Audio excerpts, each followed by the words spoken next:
జ్యేష్ఠ మాసంలో తులారాశి వారి యొక్క ఫలితాలు సరాసరి మిశ్రమ ఫలితాలే ఉన్నాయి.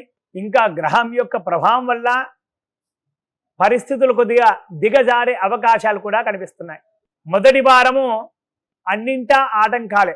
మాట ఇచ్చిన వారు పక్కకు తప్పుకునే అవకాశాలు కూడా కనిపిస్తున్నాయి. పనులు ఆగిపోయే అవకాశాలు కూడా కనిపిస్తున్నాయి.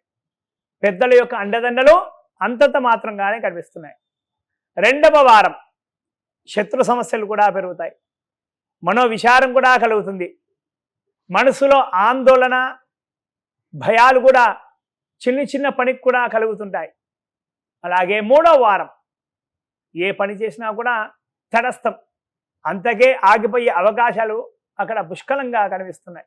మీ పనిని వేరే వారు చేజిక్కించుకునే అవకాశాలు కూడా అక్కడ కనిపిస్తున్నాయి. అంటే ఉదాహరణకు ఒక పని మనం చేస్తున్నాము, ఒక పని కోసం ప్రయత్నం చేస్తున్నాం, ఆ పని కోసం వేరే వాళ్ళు కూడా ప్రయత్నం చేస్తున్నారు. మన చేతుల నుండి ఆ పనులు వెళ్ళిపోయే అవకాశాలు కనిపిస్తున్నాయి.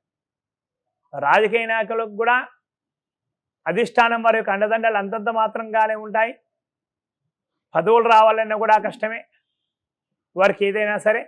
అలాగే విద్యార్థులకు కూడా అంతంత మాత్రంగానే ఉంటుంది. జ్ఞాపక శక్తి తగ్గే అవకాశాలు కూడా కనిపిస్తున్నాయి. నాలుగవ వారం పరిస్థితులు తటస్థంగా అలాగే ఉంటాయి. ఇంకా జాప్యం జరుగుతూనే ఉంటాయి. పనులు సంపూర్ణం అనేది అసలు కూడా కాదు. అనుకున్నది ఒకటి అయ్యింది ఒకటి అన్నట్లుగా ఉంటుంది.